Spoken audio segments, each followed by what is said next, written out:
از رایج‌ترین خرابی درهای سکشنال به 3 موضوع میشه اشاره کرد. مشکل و خرابی اول، این در دارای سیستم پاراشوت یا سیستم ضد سقوطه که در صورت پاره شدن سیمبوکسل تیغه‌ای که اینجا هست به لبه ریل گیر میکنه و مانع از سقوط در میشه. حالا اتفاقی که میفته چیه؟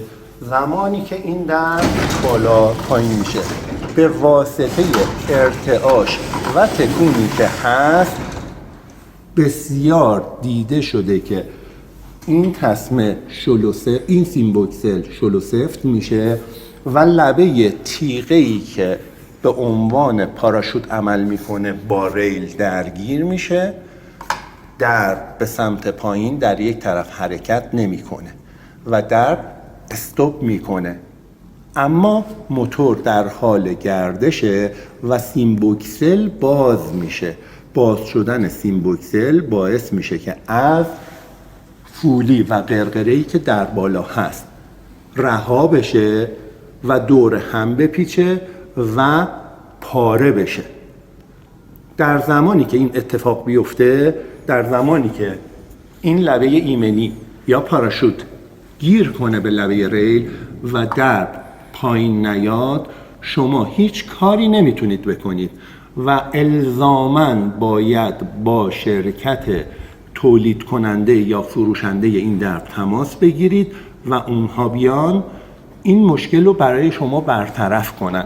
حالا شما اینو در نظر بگیرید که در یک روز سرد سال این اتفاق افتاده و در کارخونه شما باید دائم باز باشه تا از تهران یه نفر متخصص بیاد برای شما این سرویس رو ارائه کنه و این خدمات رو به شما بده.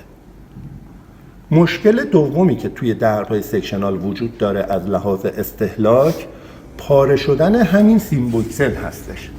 خب این سیمبوکسل نیروی زیادی روش هست و وزن کل در توسط این سیمبوکسل کشیده میشه و درد به سمت بالا و پایین حرکت میکنه.